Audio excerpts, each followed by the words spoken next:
आज का topic over thinking पर है, जो इम्पोर्टेंट भी है और इंटरेस्टिंग भी।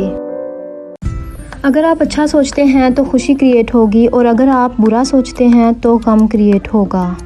ओवर थिंकिंग दो तरह की होती है, पॉजिटिव ओवर थिंकिंग और नेगेटिव ओवर थिंकिंग। अगर आप किसी चीज़ के बारे में पॉजिटिव सोच रहे हैं तो ये ओवर थिंकिंग आपकी ठीक होगी, लेकिन अगर आप नेगेटिव ओवर थिंकिंग कर रहे हैं तो ये ठीक नहीं है। नेगेटिव ओवर थिंकिंग होती क्या है?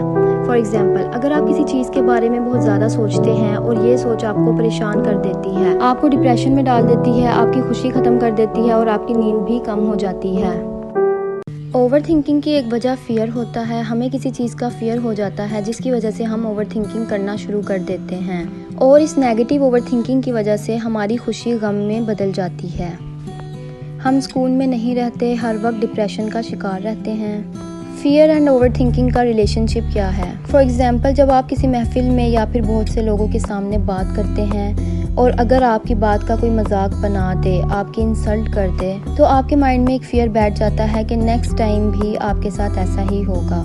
हम नेगेटिव ओवर थिंकिंग किसी न किसी डर की वजह से ही कर रहे होते हैं।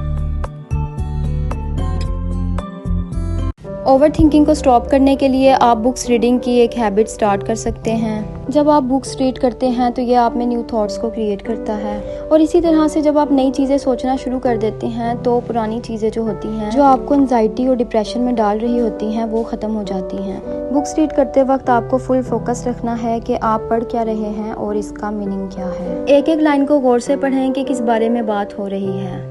अपनी रूटीन को चेंज करें। अगर आप पूरा दिन फ्री रहते हैं तो आप अपने आप को बिजी करें, और अगर आप पूरा दिन बिजी रहते हैं और फिर भी ओवर थिंकिंग करते हैं तो अपनी इस रूटीन में भी चेंज लेकर आएं, ताकि आपका माइंड दूसरी डायरेक्शन की तरफ जाए और इस थिंकिंग को डिस्ट्रैक्ट। रूटीन चेंज करना बहुत ज़्यादा ज़रूरी होता है, क्योंकि अक्सर ओवर थिंकिंग वही करते हैं जिनकी रूटीन सेम होती है। टर्न योर एंजाइटी इनटू दुआ। जब आप अपने खौफ और परेशानियों को दुआओं में बदल देते हैं तो अल्लाह आपकी सुनता है। Except that Allah control everything. जब आप अपनी सलाहियतों के मुताबिक अपने फ़राइज़ सरअंजाम देते हैं तो आपको ये समझना चाहिए कि रिज़ल्ट आपके हाथ में नहीं है। अपने नेगेटिव थॉट्स को चैलेंज करें। अपने आप को याद दिलवाएं कि आपके ख्यालात हकीकत नहीं हैं, और ये कि आपका हर ख्याल सच्चा नहीं है। इन्हें ज़्यादा पॉजिटिव वे में तरतीब दें।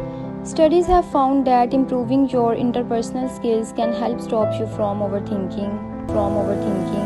इन स्किल्स में शामिल हैं self awareness, self confidence and self control. Self awareness यानी खुद आगाही, अपने आप पर फोकस करने की सलाहियत है। अगर आप सेल्फ अवेयर हैं तो ऑब्जेक्टिवली आप अपने आप का जायजा ले सकते हैं और अपने इमोशंस को मैनेज कर सकते हैं। सेल्फ कॉन्फिडेंस, आप बहुत अच्छी तरह से अपनी स्ट्रेंथ और वीकनेस को जानते हैं और अपने बारे में पॉजिटिव व्यू रखते हैं। सेल्फ कंट्रोल, मुश्किल वक्त का मुकाबला करते हुए अपने इमोशंस को और थॉट्स को कंट्रोल करने की सलाहियत है।